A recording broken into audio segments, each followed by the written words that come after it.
Episode 1. అమ్ము అమ్మాయేనా. అది అమావాస్య రాత్రి. నల్లని మబ్బులతో నిండిన ఆకాశం కాటుక నలుపు రంగులోకి మారింది. కాకులు దూరని కారడివి, చీమలు దూరని చిట్టడివి అని తరతరాలుగా చెప్పుకునే ప్రమాదకరమైన ఆ అడవిలో దూరంగా నక్కలు ఔ అంటూ అరుస్తున్నాయి. కొంతసేపటి తర్వాత అక్కడ అలుముకున్న నిశ్శబ్దాన్ని చీల్చుకుంటూ ఊ అనే భీకర శబ్దం అడవిలో ఒక్కసారిగా మారుమోగింది. ఆ శబ్దం వినపడగానే అక్కడ జీవిస్తున్న మిగతా ప్రాణులు అరచేతిలో ప్రాణాలని పట్టుకుని భయభ్రాంతులకు గురయ్యాయి. చెట్ల కొమ్మలు ఆ మృగం చేసిన శబ్దం తాకిడికి విరిగిపోయాయి. దాని అడుగుల శబ్దానికి భూమి ఒక్కసారిగా కంపించినట్టయింది. గబ్బిలాలు మరియు రకరకాల వింతైన పక్షులు ఒక్కసారిగా ఆకాశంలోకి ఎగిరాయి. ఇంతలో తన మార్గానికి అడ్డొచ్చిన కొన్ని జంతువులను సైతం లెక్క చేయకుండా వాటి నుండి తప్పించుకుంటూ ముందుకు పరిగెత్తింది ఓ సాహస కన్య. చూడడానికి లేలేత తామర పువ్వులా సుకుమారంగా ఉన్న ఆమె బలం సామాన్యమైనది కాదు. ఎన్నో సాహసాలు చేసి తన శక్తియుక్తులను పెంచుకున్న ఘనత 20 ఏళ్ల ఆ అమ్మాయికి చెందింది. ఇది నన్ను వదిలేలా లేదు, ఏదో ఒకటి చేయాలి. అమావాస్య అర్ధరాత్రి కావడంతో శక్తిని మరింతగా పెంచుకొని నాకు సవాలు విసిరేలా ఉంది అని వెనక్కి తిరిగి ఓ నిమిషం చూసి మళ్లీ పరుగు తీసిందా అమ్మాయి. రాజనందిని, నువ్వెంత పరుగు తీసినా ఆ మృగం నుండి తప్పించుకోలేవు. వీలైతే దానికి ఎదురుగా నిలబడి పోరాడు, కొంతలో కొంత ప్రమాదమైన తప్పుతుంది అని ఆమె దుస్తుల్లో దాక్కున్న చిట్టి చిలకమ్మ సలహా ఇచ్చింది. అదేంటి, నువ్వేగా పరిగెత్తమని చెప్పింది, మళ్ళీ ఇప్పుడు దానితో పోరాడమని సలహా ఇస్తావేంటి? అమావాస్య కారణం చేత ఈ చీకట్లో నువ్వు ఆ మృగాన్ని సరిగ్గా చూసుండవు, అందుకే మతిపోయిందల్లా మాట్లాడుతున్నావు అని చిరాకు పడింది రాజనందిని. అబ్బా, ఇందాకంటే దానికి భయపడి అలా చెప్పేశాను, కానీ ఇప్పుడు నిదానంగా ఆలోచించి చెప్తున్నాను, నన్ను నమ్ము రాజనందిని అంటూ గారాలు పోయింది చిట్టి చిలకమ్మ. ఒసే చిట్టి చిలకమ్మ, నీ పని తర్వాత చెప్తా. నాకు ముందు మన వెనకపడి నన్ను పరుగులు పెట్టిస్తూ ఆయాసం తెప్పించిన ఆ మృగం అంతా తేలుస్తాను అని ఒక్కసారిగా భూమి నుండి గాల్లోకి లేచి వేగంగా వెనక్కి తిరిగి నిలబడింది రాజనందిని. వెనకే అని చెవులు పోయేలా అరుచుకుంటూ వస్తున్న మృగం రాజనందిని ఎందుకు పరుగాపిందో అర్థం కాక వింతగా చూసింది. ఆ మృగం వదిలే గాలి రాజనందిని కురులని గాల్లో ఎగిరేలా చేసింది. దాని శరీరం నుండి వస్తున్న దుర్వాసనకి ఊపిరి బిగబట్టారు రాజనందిని చిట్టి చిలకమ్మలు. దాని పసుపు రంగు కళ్ళు రాజనందిని నీలి కళ్ళని చూస్తూ ఉన్నాయి. వాడి కలిగిన దాని 4 చేతి వేళ్ల గోళ్లు పాము కోరల్లా విషాన్ని చిందించడానికి సిద్ధమయ్యాయి. ఇక ఈ పరుగులు తీయడం నా వల్ల కావడం లేదు, నిన్నంతం చేసి నీలో రహస్యంగా దాగి ఉన్న లెవెల్ 2 శక్తి గుళిక తీసుకుని వెళ్తాను అని కుడిచే జాపింది. వెంటనే బంగారు రంగులో మెరిసిపోతూ ఉన్న ఖడ్గం ఆమె చేతుల్లో ప్రత్యక్షమైంది. ఖడ్గాన్ని చూడగానే ఆ మృగానికి కోపం తారాస్థాయికి చేరుకుంది. నోరు పెద్దగా తెరిచి ఒక్కసారి అడవంతా ప్రతిధ్వనించేలా అరిచి రాజనందినితో యుద్ధం మొదలుపెట్టింది. రాజనందిని, జాగ్రత్త సుమా, ఆలోచనతో వ్యవహరించు, లేదంటే నీతో పాటు నేను కూడా నా చిట్టి ప్రాణాన్ని కోల్పోతాను అంటూ చిట్టి చిలకమ్మ హెచ్చరించి ఆమె దుస్తుల్లో దాక్కుంది. రాజనందిని ఒక్కసారిగా గాల్లోకి ఎగిరింది. ఆ మృగం తన చేతికున్న పొడవైన గోళ్లతో ఆమె మీదికి దాడికి దిగింది. రాజనందిని ఒకడుగు వెనక్కి వేసి దాని గోళ్ల నుండి తప్పించుకోవడమే కాకుండా తన ఖడ్గాన్ని మృగం మీద ప్రయోగించింది.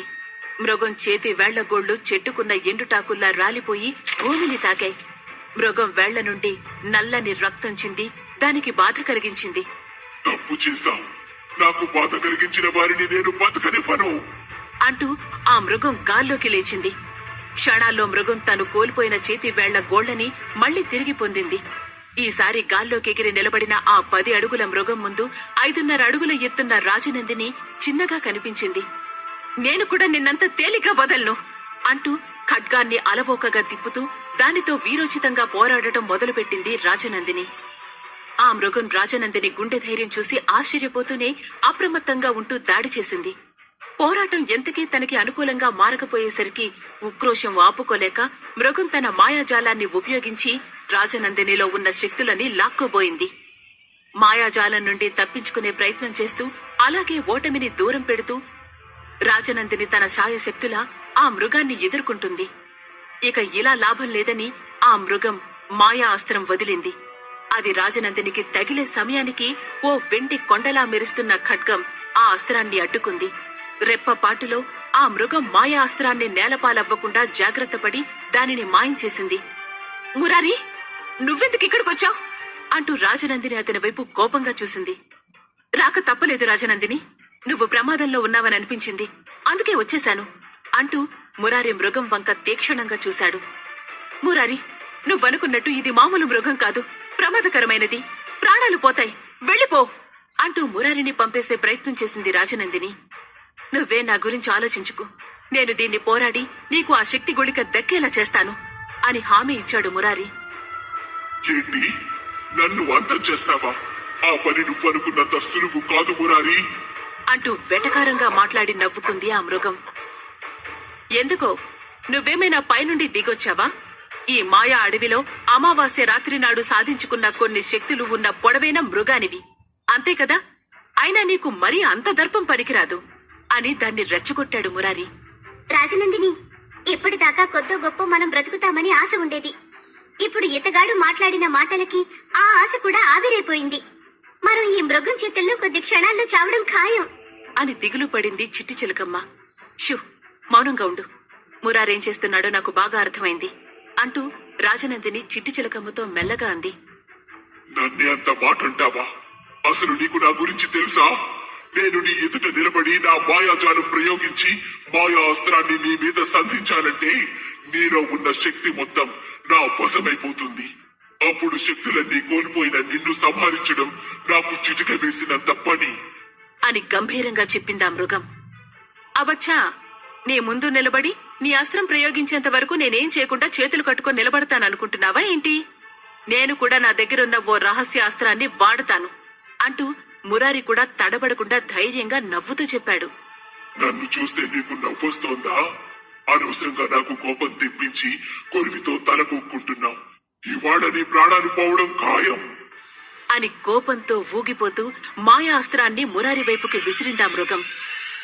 ఆ మరు నిమిషం మురారి చుట్టూ మృగం వదిలిన శక్తివంతమైన మాయాజాలం కమ్ముకుంది. సరిగ్గా ఆ మాయా అస్త్రం మురారికి తగలబోతుండగా మురారి తెలివిగా గాల్లోకి లేచి గిర్రున తిరిగి మాయమయ్యాడు. ఆ మృగం అతని శక్తిని చూసి అవాక్కైంది. నీ మాయా అస్త్రాన్ని అవలీలగా ఎదుర్కోగలిగే మాయలోడిని నేను, అంత సులువుగా నన్నోడించలేవు అంటూ మృగం పక్కన ప్రత్యక్షమయ్యాడు మురారి. అది చూద్దాం అంటూ వెంటనే తన వెనక ఉన్న 4వ చేతితో మురారి మెడ పట్టుకుందా మృగం. మురారి అని అరుస్తూ రాజనందిని కలవరపడింది. రాజనందిని, నా గురించి ఆలోచించుకో, వెంటనే నువ్వు ఇక్కడి నుంచి తప్పించుకుని వెళ్ళిపో, ఈ మృగం అంతా నేను చూస్తాను అంటూ తన మనోవాక్కు ఉపయోగించాడు మురారి. నిన్ను ప్రమాదంలో పడేసి నన్ను పారిపోమంటావా? అది జరగని పని. ఎలాంటి ప్రమాదమైనా ఇద్దరం కలిసి ఎదుర్కొందాం అంటూ రాజనందిని తన ఖడ్గాన్ని మృగం ఛాతిలోకి సూటిగా దింపింది. అంతే, మురారిని విడిచిపెట్టి ఆ మృగం ఒక్కసారిగా విలవిలలాడుతూ భూమిని తాకింది. దాని శరీరంలో ఉన్న నల్లని రక్తం ఏరులై పారి అక్కడ భూమి మొత్తాన్ని తడిసి ముద్దయ్యేలా చేసింది. ఆ మృగంలో ఎన్నాళ్లుగా రహస్యంగా దాగి ఉన్న లెవెల్ 2 గుళిక ఒక్కసారిగా గాల్లోకి ఎగసిపడింది. రాజనందిని ఆ గుళికని తన మెరుస్తున్న నీలి కళ్లతో చూసి నవ్వుతూ చేజిక్కించుకుంది.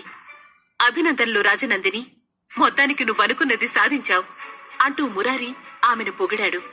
మురారి వంక ఆనందంగా చూసి, ధన్యవాదాలు, నువ్వు లేకపోయుంటే ఇది సాధ్యపడేది కాదు. తెలివిగా ఆ మృగంతో మాట్లాడుతూ దాని ధ్యాస నీ వైపుకి మళ్లించడం నేను గమనించాను అంది. నీ మాటలు పొగడ్తలు పక్కన పెట్టండి. ముందు మాయాశక్తులు నివాసం ఉండే ఈ అడవి నుండి మనం బయటపడాలి. పదండి పదండి అంటూ తొందర పెట్టింది చిట్టి చిలకమ్మ. ఓ, మీ అంత ఘనపాటీలు లేరని మన ఊరంతా తిరిగి రోజూ కూతులు పెడతారు కదా, మరి మీరు మీ యజమాని కూతుర్ని కాపాడుకోలేకపోయారా? రాజనందిని పరుగులు తీయమని మీరు ముందుగా పరుగు తీయడం నన్ను అవాక్కయ్యేలా చేసింది తెలుసా అంటూ చొరకంటించాడు మురారి. అంటే నువ్వు ముందుగానే వచ్చి మమ్మల్ని గమనిస్తూ ఉన్నావా అని ఆశ్చర్యపడుతూ అడిగింది రాజనందిని. క్షమించు, మనసును అదుపు చేసుకోలేక వచ్చేశాను. అయినా మీకు ప్రమాదం హెచ్చు స్థాయికి చేరాక నేను సీన్లోకి ఎంట్రీ ఇచ్చాను, కానీ ముందుగా రాలేదు కదా. నీ ప్రయత్నానికి నేనైతే అడ్డు రాలేదు అని వినయంగా చెప్పాడు మురారి. చేసింది చాలు, మనం ఈ విషయం గురించి తర్వాత చర్చలు పెట్టుకుందాం. త్వరగా ఇక్కడి నుంచి వెళ్ళాలి అంటూ గాల్లోకి ఎగిరి రెక్కలాడించింది చిట్టి చిలకమ్మ. సరే సరే, కోపం తెచ్చుకోకు చిట్టి చిలకమ్మ, ఎలాగో నీ ముక్కు ఎర్రగానే ఉంది. నువ్వు కోపం తెచ్చుకున్నా ఆ ముక్కు ఎరుపు రంగులోనే ఉంటుంది తప్ప పచ్చరంగులోకి మారదు అంటూ దాన్ని ఏడిపించాడు మురారి. అబ్బా, మీరిద్దరూ ఓ చోట చేరారంటే ఇక వాదోపవాదాలు తప్పవనుకుంటా. పదండి, బయలుదేరదాం అంటూ రాజనందిని తలపట్టుకుని భూమి మీద కాలు మోపి నడిచింది రాజనందిని. పక్కనే ఉన్న మురారి వైపు కోపంగా చూస్తూ, అసలు నీకు మేము ఇక్కడున్నామన్న విషయం ఎలా తెలిసింది? అని అడిగింది చిట్టి చిలకమ్మ. ఎలాగోలా తెలిసిందిలే, ఇప్పుడు దాని గురించి చర్చ అవసరమా అంటూ మాట దాటవేసే ప్రయత్నం చేస్తూ రాజనందిని వైపుకి చూస్తూ, నీకేమైనా గాయాలయ్యాయా అని అడిగాడు. లేదు, నేనేవైనా సామాన్య స్త్రీని అనుకున్నావా? నేను కూడా ఎన్నో పోరాటాలు చేసి పోరాటంలో గెలిచిన యోధురాల్ని. నన్ను మరీ అంత తక్కువగా అంచనా వేయకు మురారి. చూసావుగా దాంతో ఎంత వీరోచితంగా పోరాడాను అంటూ చిన్నబుచ్చుకుంది రాజనందిని. అవునవును, నిజమే అని నానార్థాలు వచ్చేలా మాట్లాడి ఆమె కళ్లల్లోకి చూశాడు మురారి. వీళ్ళిలా సంభాషించుకుంటూ ఉండగానే నేల మీద పడి ఉన్న మృగం ఊపిరి పీల్చుకుంటూ కళ్ళు తెరిచింది. దాని చుట్టూ ఉన్న రక్తం మళ్లీ దాని శరీరంలోకి వేగంగా పాకింది. క్షణకాలంలో శక్తిని పుంజుకుని వేగంగా మాయా అస్త్రాన్ని మురారి వెన్నుకి తగిలేలా చేసింది. అమ్మా అంటూ చిన్నగా మూలిగి మురారి తన వెన్నుని తడిమి చూసుకున్నాడు. మాయా అస్త్రం వల్ల అతని వెన్నులో నుండి రక్తం ప్రవహించింది. అస్త్రం అతనిలో ఉన్న శక్తులన్నింటినీ లాక్కోవడం మొదలెట్టింది. మురారి అస్త్రాన్ని తన నుండి వేరు చేయడానికి ఎన్నో రకాలుగా ప్రయత్నించాడు. అయినా లాభం లేకపోయింది. శక్తులన్నింటినీ లాక్కున్న తర్వాత ఆ అస్త్రం మృగం వైపు వేగంగా దూసుకెళ్లింది. పకపక నవ్వుతూ ఆ అస్త్రాన్ని అందుకుని సంబరాలు జరుపుకుంది. మురారిలో ఉన్న శక్తి మొత్తం ఆ మృగంలోకి ప్రవేశించి అది మరింత శక్తివంతంగా మారింది. శక్తులన్నీ కోల్పోయిన మురారి అక్కడికక్కడే కుప్పకూలిపోయాడు. అతని శరీరం సహకరించడం ఆపేసింది. ఉన్నపాటుగా అతని వెండి ఖడ్గం అదృశ్యమైపోయింది. అప్రయత్నంగానే మురారి కన్నీళ్లు భూమాతని ముద్దాడాయి. ఇంతటితో నీ కథ సమాప్తం అంటూ ఆ మృగం మెల్లగా పైకి లేచి భారీ శరీరంతో ముందడుగు వేసింది. నేనుండగా అలా జరగనివ్వను అని రాజనందిని తన శక్తిని ప్రయోగించి ఆ మృగాన్ని శిలగా మార్చేసి మురారి దగ్గరికి పరుగులు తీసింది. మురారి, మురారి, కళ్ళు తెరిచి చూడు అని రాజనందిని మురారి చెంపలను గట్టిగా కొట్టింది. చిన్నగా ఊకొట్టి పూర్తిగా స్పృహ కోల్పోయాడు మురారి. చిట్టి చిలకమ్మ మురారి చుట్టూ 3 ప్రదక్షిణాలు చేసి, మన ఊళ్ళో వాళ్ళందరూ మెచ్చుకునే ప్రజ్ఞాశాలి అపర మేధావి అయిన మురారి ఇక లేవడు. ఈ అడవిలో వీడి ప్రాణాలు పోయినా ఎవ్వరికీ అనుమానం రాదు. అంతే కదా రాజనందిని అంటూ వికృతంగా నవ్వింది. చిట్టి చిలకమ్మ, నువ్వన్నది నిజమే. వీడింకా లేచేలా లేడు.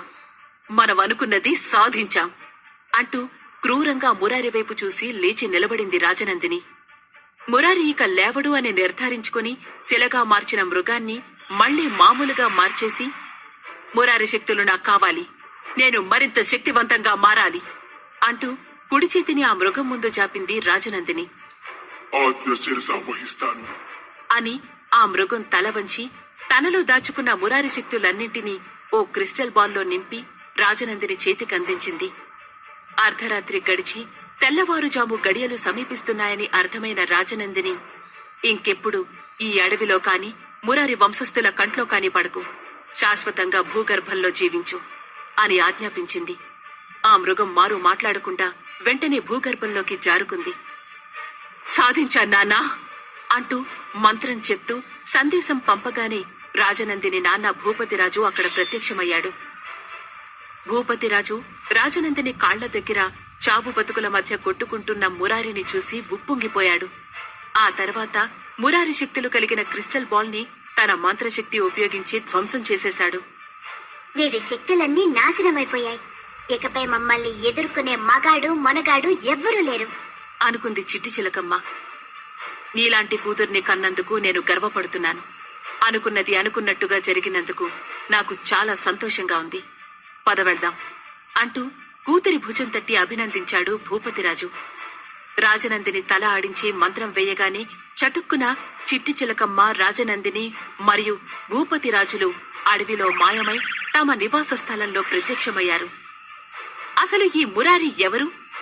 భూపతిరాజు మరియు రాజనందిని మురారికి ఎందుకు నమ్మక ద్రోహం చేశారు? శక్తులు అన్నీ కోల్పోయిన మురారి చనిపోయాడా? ఇలాంటి ప్రశ్నలకు సమాధానాలు తెలియాలంటే నెక్స్ట్ ఎపిసోడ్ వినాల్సిందే.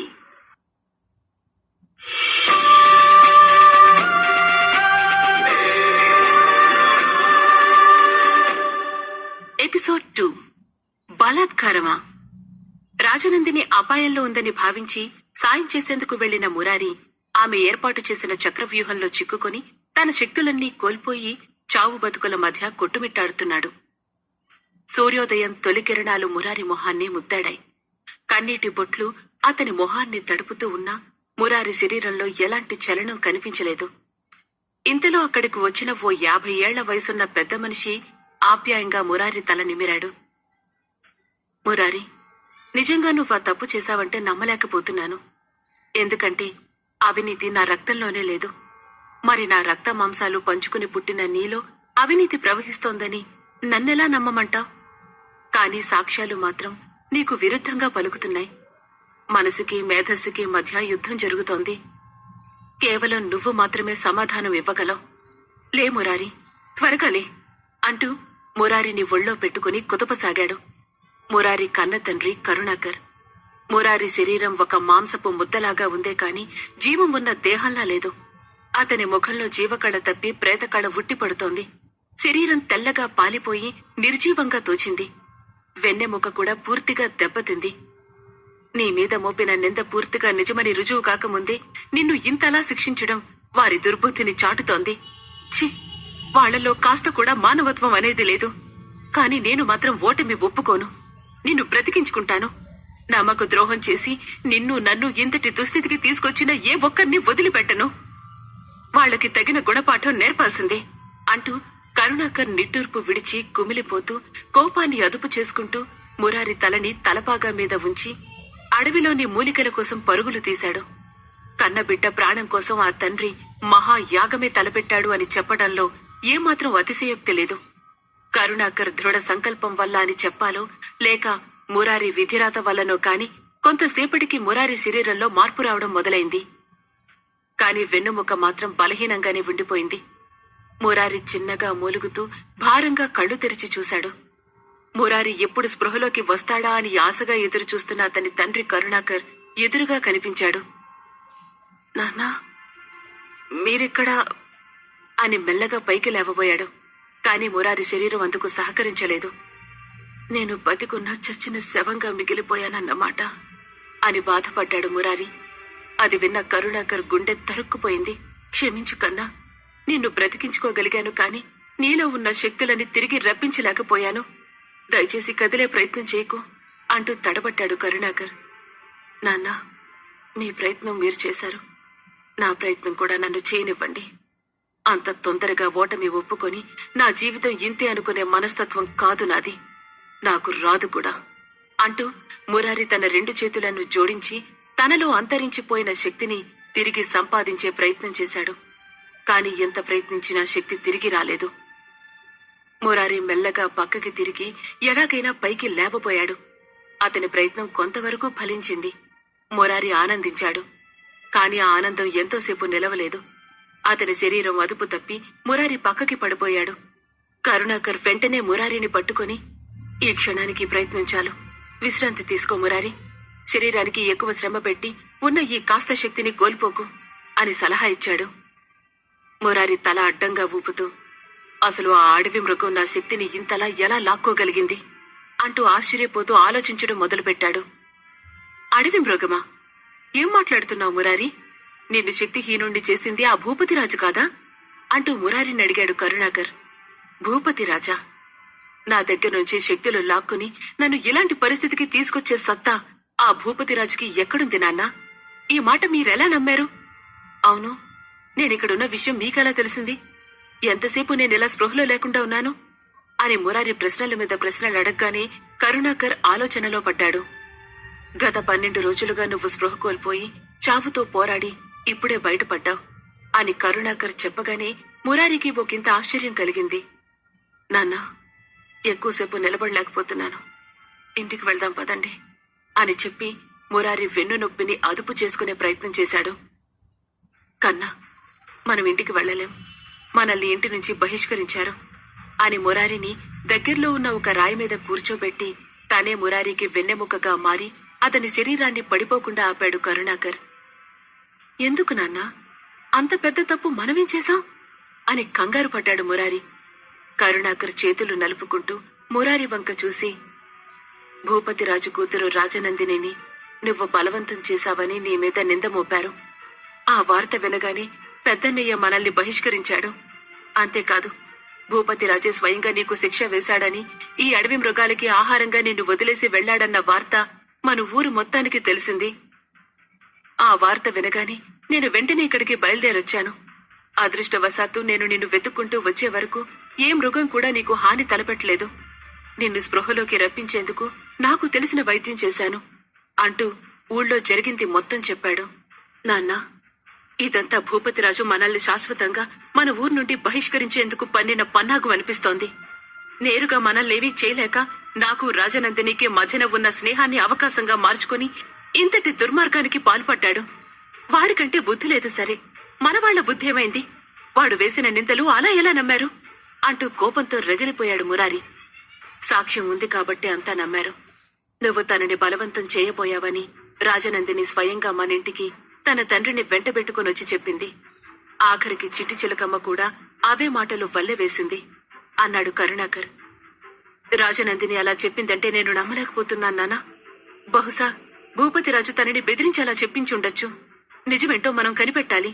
ఇలా చేతులు కట్టుకుని కూర్చుంటే లాభం లేదు. మన ఊరికి వెళ్ళాలి అని మురారి గొడవ చేశాడు. ఈ ఒక్కరోజు ఇక్కడుండి వెళ్దాం అని కరుణాకర్ బ్రతిమలాడాడు. మురారికి అప్పుడే గుర్తుకొచ్చిన విషయం ఏంటంటే, ఆ రోజు వాళ్ల ఊరిలో జంగమదేవర జాతర జరగబోతోంది అని. ప్రతి ఏడాది మనం జాతరలో ఊరేగించి తీసుకొచ్చిన జంగమదేవర ఉత్సవ విగ్రహానికి హారతిస్తాం కదా. ఇవాళ్ల జాతరలో కూడా ఆనవాయితీ ప్రకారం మనం హారతివ్వాలి కదా. మనకెన్ని సమస్యలున్నా ఆనవాయితీని వదలకూడదు. నన్ను తీసుకెళ్ళండి అంటూ మురారి ఏమాత్రం తగ్గకుండా మొండిగా వాదించి కరుణాకర్ సహాయంతో జాతర జరిగే చోటికి చేరుకున్నాడు.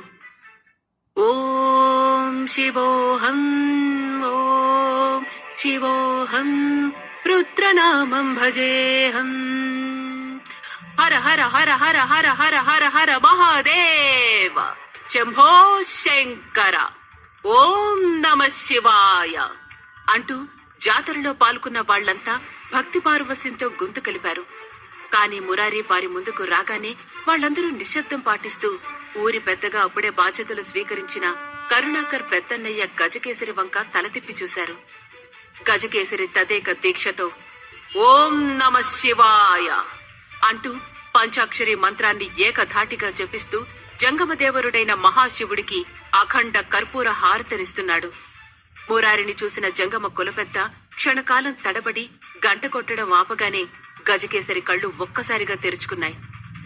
ఏమిటి అపశృతి అని అర్థం వచ్చేలా గజకేసరి కులపెద్ద వంక కోపంగా చూశాడు. అయ్యా, మీ చిన్న తమ్ముడు కరుణాకర్ గారు మురారి అని అర్ధాంతరంగా ఆపిన అతడి చూపు గజకేసరి వెనకే ఆగిపోయింది. కరుణాకర్ మురారి పేరు వినగానే గజకేసరి కోపం తారాస్థాయికి చేరుకుంది. అతని ఒంట్లో రక్తం ఒక్కసారిగా మరిగిపోయింది. చేతిలో ఉన్న హారతి పళ్లాన్ని కులపెద్దకి అందించి ఆవేశంగా వెనక్కి తిరిగాడు గజకేసరి.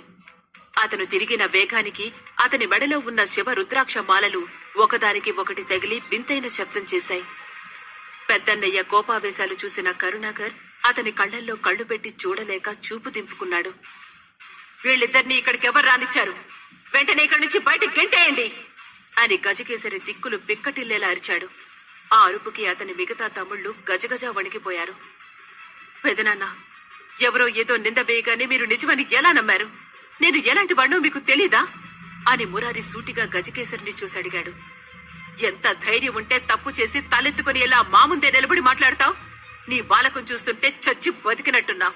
ఇంత జరిగినా నీ తలపొగరు తగ్గలేదా అని గజకేసరి మూడో తమ్ముడు దివాకర్ అరిచాడు. తప్పు చేశావు అని అరిచినంత మాత్రాన నేను తప్పుడు మనిషినైపోను అని మురారి ఆవేశంగా మాట్లాడి తండ్రి కరుణాకర్ మీద తలవాల్చేశాడు. నువ్వు వరిచినంత మాత్రాన నిజం కాకుండా అబద్ధమైపోదు. మర్యాదగా నువ్వు మీ నాన్నతో ఇక్కడి నుంచి వెళ్లిపోతే మంచిది, లేదంటే మేము పంపించాల్సి వస్తుంది అంటూ దివాకర్ కొడుకు రవీంద్ర మురారిని తోసేయాలనే ఉద్దేశంతో మీదకొచ్చాడు. కరుణాకర్ వెంటనే ఆవేశంగా రవీంద్ర వైపు చూసి తన అరచేతిని అడ్డుపెట్టాడు. రవీంద్రకి కరుణాకర్ అరచేతిలో నుంచి వచ్చిన కిరణం తగిలి గాల్లోకి ఎగిరి ఆమడ దూరంలో పడ్డాడు. నొప్పితో విలవిలలాడుతున్న కన్నబిడ్డ రవీంద్రని చూడగానే దివాకర్ తన ఖడ్గాన్ని చేతపట్టాడు. ఎంత దమ్ముంటే నా కళ్ల ముందే నా బిడ్డను గాయపరుస్తావురా? నీ ఎంతు తెలుస్తాను అంటూ దివాకర్ తన ఖడ్గంతో గాల్లోకి ఎగిరి కరుణాకర్ ముందు నిలబడ్డాడు. ఆపండి మీ ఇద్దరి గొడవ. మనం ఇక్కడికొచ్చిన సందర్భం ఏంటి? మీరిద్దరూ చేస్తున్న పనేంటి? శుభమా అని జంగమ దేవర జాతర జరుగుతుంటే మీలో మీరు కొట్టుకు చచ్చి మారణ హోమానికి స్వాగతం పలుకుతున్నారా? కరుణాకర్, మర్యాదగా నీ కొడుకుని ఇక్కడి నుంచి తీసుకుని వెళ్ళిపో, లేదా నాతో నువ్వు తలపడాల్సుంటుంది అని గదిమాడు గజకేసరి. అంత శ్రమ మీకెందుకు నాన్నా? మీ కొడుకుని నేనున్నాను కదా, దమ్ముంటే నాతో పోరాడి గెలవమనండి అని గజకేసరి కొడుకు శశివర్ధన్ రంగంలోకి దిగాడు. మురారి వ్యంగ్యంగా ఓసారి నిట్టూర్చి, దమ్మనేది ఒకరు పిలిస్తే వచ్చేది కాదు, పుట్టుకతోనే మనలో ఉండాలి అని బుల్లవిరుపుగా మాట్లాడాడు. మీ నాన్న తోడు లేకుండా అరక్షణం కూడా నిలబడలేని నువ్వు దమ్ము గురించి మాట్లాడుతున్నావా? ఇప్పుడు నీ పరిస్థితి కుక్కలు చింపిన విస్తరి. ఎంత విజ్ఞానం సంపాదించి ఏం లాభం? ఇక నువ్వు దేనికి పనికిరాని వాడివే కదా అని అవమానించాడు శశివర్ధన్. ఆ మాటలు వినగానే మురారికి రోషం పొడుచుకొచ్చింది. ఎలాగైనా తన కాళ్ల మీద తాను నిలబడాలనే కసి మురారిలో రెట్టింపైంది. చేయి చాపి తన ఖడ్గాన్ని రమ్మని పిలిచాడు మురారి. వెంటనే వెండి ఖడ్గం అతని చేతుల్లో ప్రత్యక్షమైంది. అందరూ ఆశ్చర్యపోతూ కళ్లు పెద్దవి చేసి మురారి వంక చూశారు. మురారి ఏ తప్పు చేయలేదనుకుంటా, అందుకే అతని ఖడ్గం అతని చేతుల్లోకొచ్చేసింది అంటూ జనాలు గుసగుసలాడటం మొదలుపెట్టారు. మౌనం పాటించండి అని గజకేసరి మందలించగానే అక్కడి వాతావరణం మొత్తం నిశ్శబ్దంగా మారిపోయింది. మురారి, నీ మీద పడిన నింద అబద్ధమని రుజువయ్యేంత వరకు నీకు మన ఇంట్లో గాని మన ఊళ్ళో గాని ఎలాంటి స్థానం లేదు అని గజకేసరి చెబుతూ ఉండగానే దుందుడుకుగా మురారి మీద చేయి వేశాడు రవీంద్ర.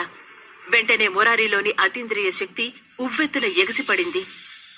ఒక్కసారిగా రవీంద్రని 12 అడుగుల ఎత్తుకి ఆకాశంలోకి లేపింది. ఆ పిమ్మట మురారి శరీరం కాంతివంతంగా మారింది.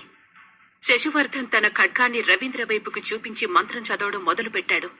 మంత్రపఠనం పూర్తి కాగానే ఓ శక్తి బీజం అతని ఖడ్గం నుంచి ఆవిర్భవించి రవీంద్రని జాగ్రత్తగా కిందకి తీసుకొచ్చి వదిలింది. మురారిలో ఏదో శక్తి అతన్ని కాపాడుకుంటూ వస్తోందని అక్కడున్న ప్రతి ఒక్కరికి బాగా అర్థమైంది. మురారికి కూడా ఆ విషయం అర్థమవగానే అతని ఆత్మవిశ్వాసం రెండింతలు పెరిగింది. పెదనాన్న, నా మీద పడిన నిందని తొలగించుకోవడానికి సమయం పడుతుంది. మీ ఆజ్ఞ ప్రకారం నేను మా నాన్న ఊరి బయట ఉంటాం. కాని వచ్చే కార్తీక పౌర్ణమి రోజున మన వంశ పారంపర్యంగా వస్తున్న దైవిక శక్తి ఆవాహనం కోసం నేను తప్పక రంగస్థలం చేరుకుంటాను. నా విధిని నేను నిర్వహిస్తాను.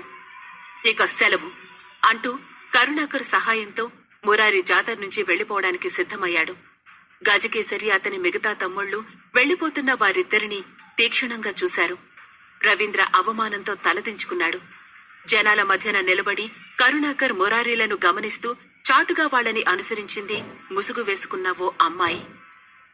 జంగమదేవర జాతరలో చేయాల్సిన మిగతా పనులన్నీ చేసుకుని తన తమ్ముళ్లతో త్వరగా ఇల్లు చేరి రహస్యంగా చర్చలు మొదలుపెట్టాడు గజకేసరి.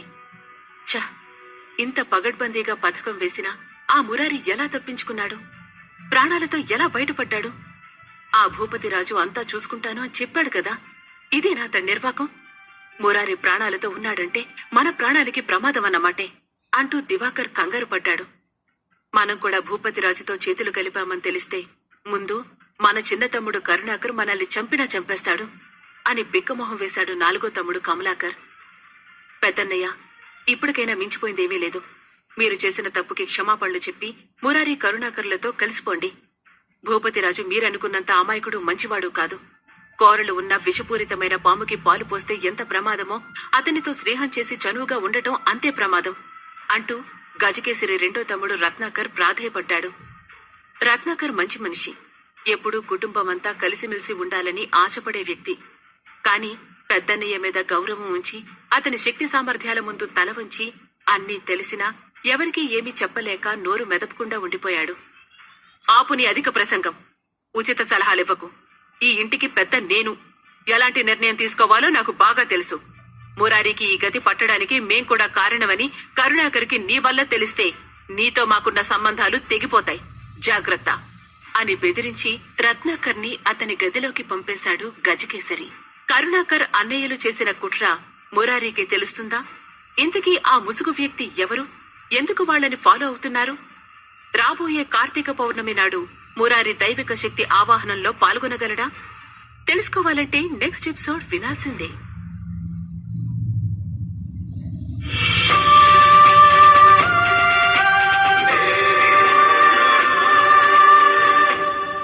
ఎపిసోడ్ 3